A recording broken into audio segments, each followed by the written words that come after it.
Hey, welcome back for another episode of Driven by Design, the only show that shows you the future of automotive design. With the man who's been there and back, our driven designer, Brian Thompson. Hey, Brian. Hey, how's it going? So thrilled at this show. We could Me go. too. This is such a cool conversation that needs to be had. Who'd you bring with you this time from your little select secret tribe of car designers and people in the design world? Yeah, so for my very first guest, I brought somebody very special to me, somebody I've worked with for a long time in the car industry. Her name is Jill Canales. I brought Jill in today to kick this off because Jill has the most amazing philosophy, I believe, that combines creative experience with this optimism and open-mindedness. And I believe that's going to be really the spirit of the show. So without further ado, hello, Jill. Welcome to the show. Hello. It's great to be here. I'm glad you're here. So tell us a little bit about your background. Give us like the 40,000-foot view of what have you done in the car industry and outside? Yeah. Well, I had a unique role, a role that most people don't know about in automotive. It's called a color and material designer. What does that mean? So as a color and material designer, you're in charge of every material in the vehicle. And the color, so the plastics, you're talking the dashboard or the panels, it's the grain or texture, the shade of the hue that it is, the exterior body color, carpet, leather, the headliner, what is above you. All of that has to be designed. And so it's not, are you picking colors? Are you designing colors? How does that work? You're actually designing it from, the chemistry of the paint and in creation of something completely new. So we're working with all the different manufacturers. So paint suppliers like BASF, PPG, we're working with 4 or 5 different fabric mills. We're working with carpet companies. And you are, as a color material designer, you're creating the vision, the concept of what this car needs to feel like, because color materials add this sort of layer of this experiential quality that people often don't understand. Yeah, tell me a bit more about that, because on one hand, it's like, I think if you're hearing this for the first time, you'd be like, oh, that's a decorator. But it's more than that, right? Mm-hmm. What you're sort of alluding to is that it sounds like you're creating the mood of the space, right? Exactly, yeah. And what does that mean? Like, Yeah. how do you understand what the mood of that space is going to be?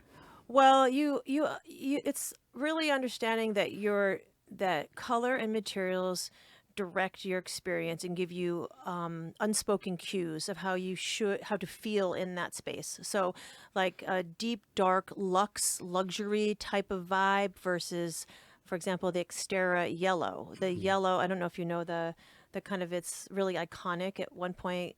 Saturated yellow, Yep. very almost like a Yep. taxi yellow. Yep. Like right. when you see that color, you're going to think intuitively, oh, sport, bright, happy, extroverted. That's a great one to draw on. Now, did you? Because I think that are you creating that parallel in people's minds, or are you drawing from other industries where they associate yellow being tied to something else, and then that brings it in? That's a great question, because colors, I think, in their very nature, and apart from taxi cab yellow, which I noticed that you said is great.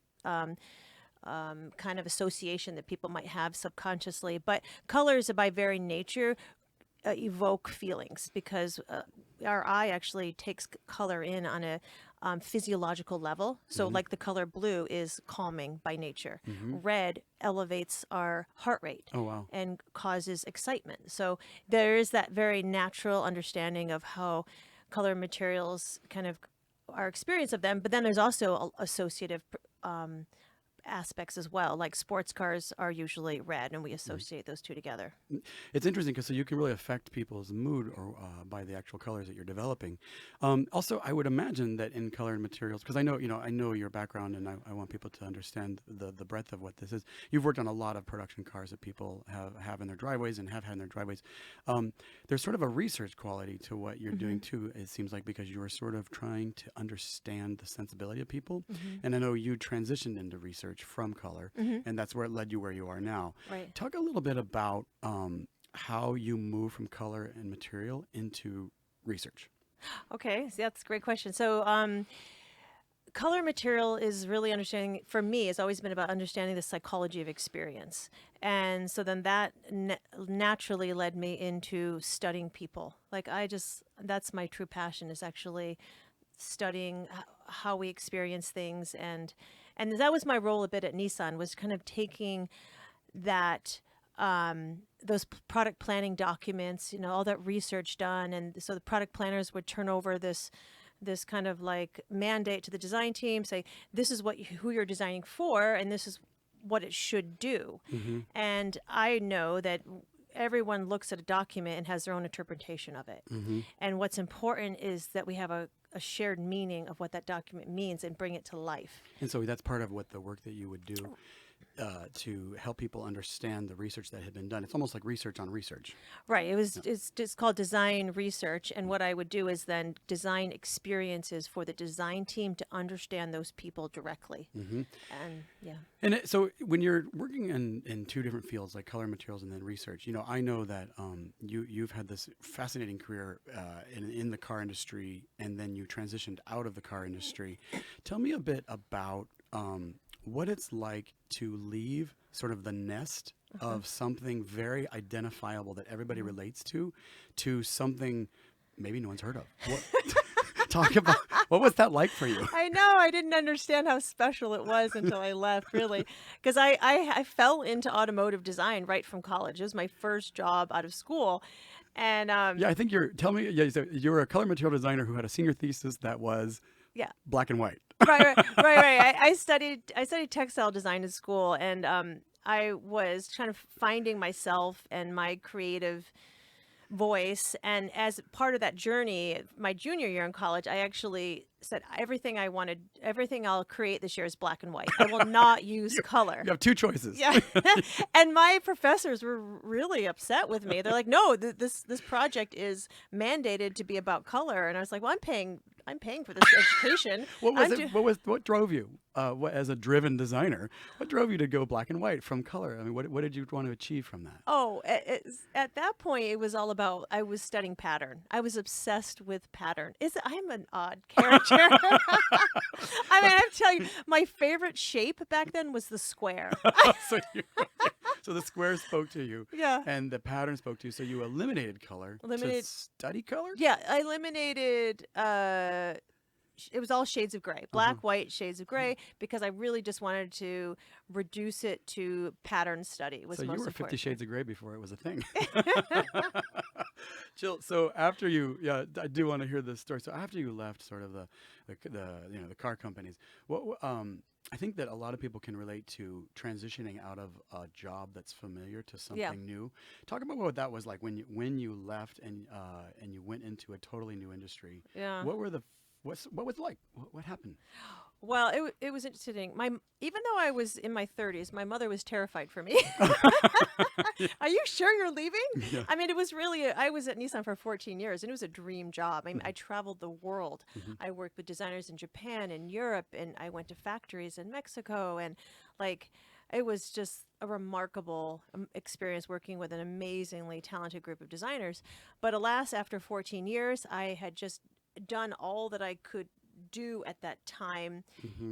And I rode this amazing wave at the design studio, and the wave was kind of like, it was an ebb and flow, and kind of things were shifting, and I just knew I needed other experiences. So yeah, I remember that period of life. For people that don't know, Jill is fiercely creative, and she's always sort of looking to be inspired, which I think is a neat part of what makes a good designer, is always looking for something new. So if you were at this this very interesting well-defined job, and you go into something totally new, tell us what was your first day on the job after you left? I left Nissan to go to a startup. So from a multi-billion-dollar global organization, where seemingly unlimited budgets, and this amazing life, I went to this tiny little materials manufacturer in Salt Lake City, designing architectural materials, and I mean, it was just me and a team of two. Oh my gosh. And so you sort of can and have to do everything, it sounds like, in an environment like that. Yeah, and every night fires were burning. You went home and you had to show up every single day, or the businesses was not going to operate. Right. It's a very different feeling than a global organization. Yeah, if you're working in a studio where the mantra is, you have a freedom to fail, and you go somewhere out where the failure, you find out what real failure is, right, and the repercussions. You can't fail. Fail. But I think it was interesting that you took on a new role then that you hadn't done, and I think that's as inspiring for listeners, is that you took on a marketing role in addition to your research in color. You literally went to a materials company. and you had to learn it on the go. Was that scary? Was it fun? It was so fun. Yeah. It was so much fun. What made it fun? I was working for a manufacturer. It was a resin. The company's called Freeform, and we made architectural materials resin with materials, decorative elements encapsulated in it. It's like that material if you're ever like in a hotel lobby, a high-end hotel, or like a doctor's office where it's sort of translucent and there's like natural materials in it, right? Yeah. Just so people get a visual. Right. Yeah. Right. And so you were developing that. Right. So I went from a product designer and researcher at Nissan to the head of marketing and product for a startup. So going to a small company allowed me to transition into marketing, and I mean, lucky me, just transition to a vice president position. Yeah. When you go small, you can be big. When they go small, we go big. I like that. When you go small, you can be big. I love that. Yeah. In fact, that's exactly what kind of happened. Is that I think it's inspiring. So people, I think, and I have this myself. Sometimes it's scary to go into something that you don't know, because how am I going to do this? I've never done this role. But you didn't have a marketing degree, but you had absorbed a lot of marketing knowledge by working in a very sophisticated marketing environment. Right. Well, and that's interesting because that's what I always say at Nissan. Being a designer, you have to champion your ideas for 2 to 3 years. You're convincing people to go in a certain direction, to go with what you've created, and you become a marketer. And so then when I shifted into architectural materials, I was actually marketing to architects and designers, commercial architects and designers. So I actually I had sort of been doing that role. I knew how to sell, and I knew how to sell to. It was basically selling to people like me, people who are specifying materials. And so you're in a new context, in a new world, in a new role. How do you, as a designer, stay inspired? What keeps you going? Oh, God, I love learning. It's a learning mindset. Just, Brian, we have this history and this saying that I said it once a long, long time ago. You have to get out there and pretend you know nothing. It's true. And from that, the inspiration comes, right? Yeah, I love that. That's very design thinking. That's a way that successful designers are able to do that. They are able to understand their biases and kind of approach things with a blank slate and be able to put themselves in the position of someone else. Now, if I didn't know all that I know and I'm just another person from another perspective, how would it hit me? Right. And I think that what I'm hearing you say is that it's not really it is pretending you don't know anything, but it's sort of taking the precedent of what you do know in your experience and setting that, which can be a bias, aside and staying open-minded so that you are not walking into a situation going, I know this stuff already. Yeah. Because if you do, then you don't learn, right? Yeah.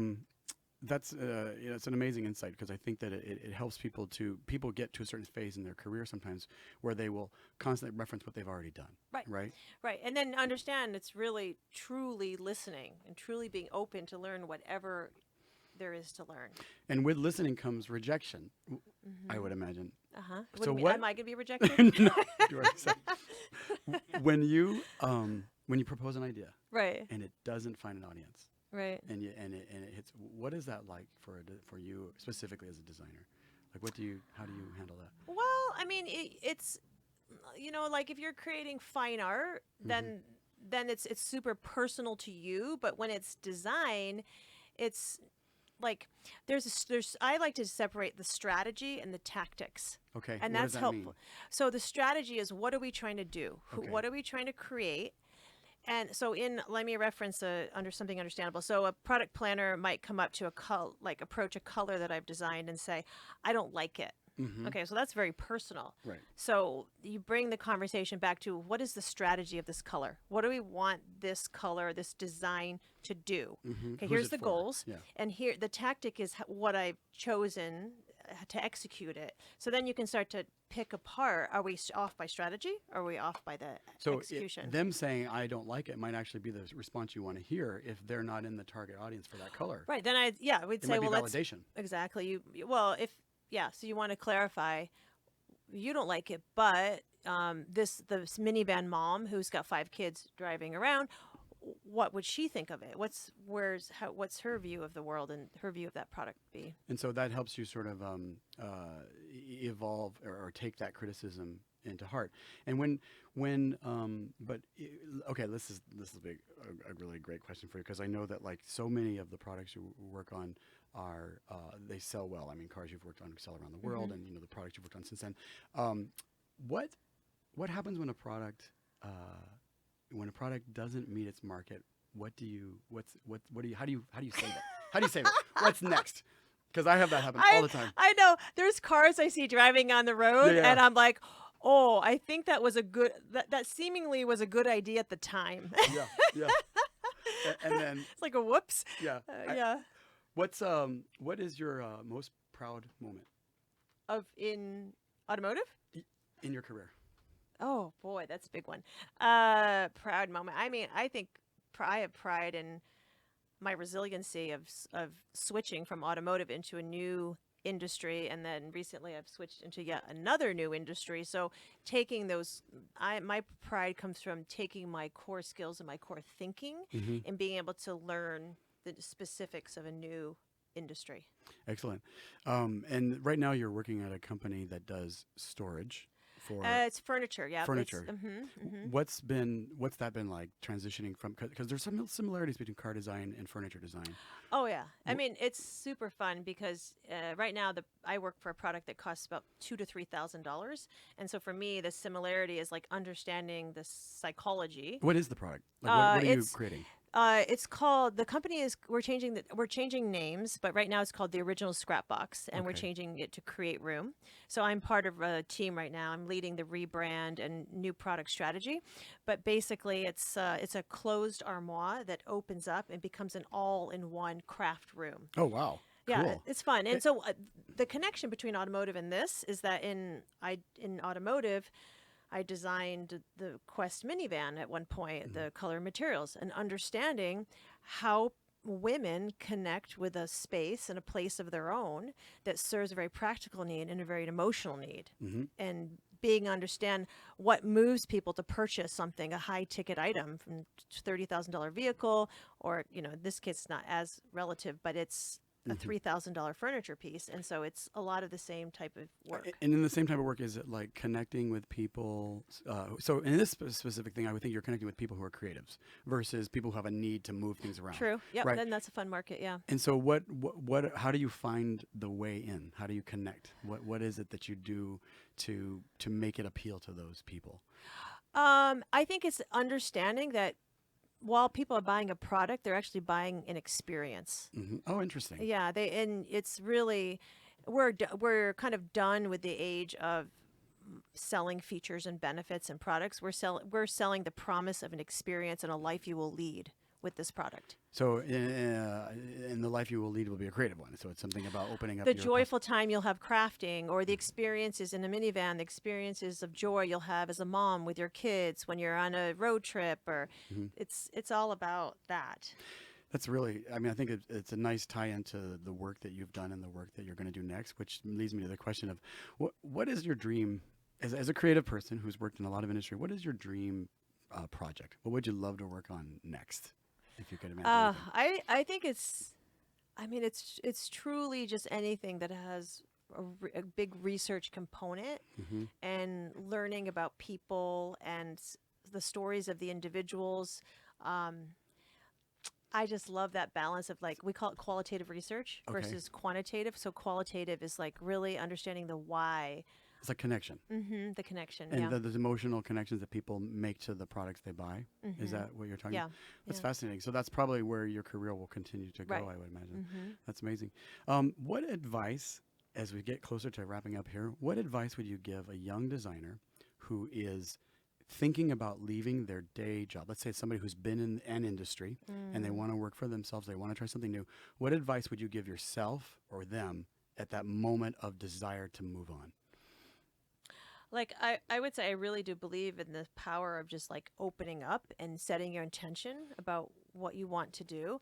As much as I've worked hard in my life to bring opportunities in my way, as much as I've worked hard, things seem to drop out of the air. Oh, really? Oh, yeah. So interesting. So you're putting the intention out there, but then things show up. Yeah, really. I do believe that. Yeah. It's really like, just keep working in that direction and believe and don't give up. It will Yeah. the universe will connect with you. Yeah, yeah, I like that too. I believe that too. That if you put out there what you love and what you want to do, the work does come, even in the scary moments. But I know there's scary moments. yeah. Well, Jill, I'm so grateful you're my first guest. This is a lot of fun, and I look forward to seeing what you do next. Where can people find your work? My website is Designful. It's DESIGNFUL.studio. Okay. Designful.studio. Jill Canales, thank you so much.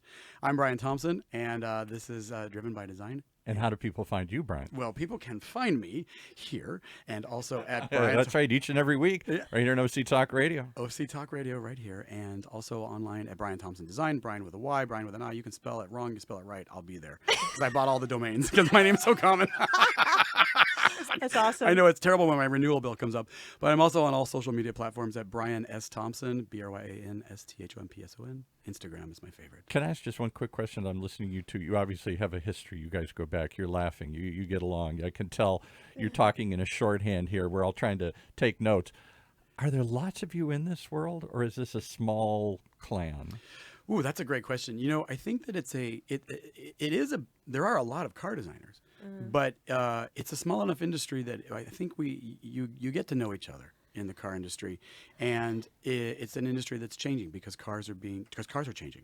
So people that were specifically car designers before are coming from all different industries. So it's growing, don't you think? Yeah, that's interesting. Yeah. Well, we look forward to getting to know all of you that much better here on Driven by Design. Thanks for coming by today. Thank you. Thanks for having me, Brian. Thanks for being had.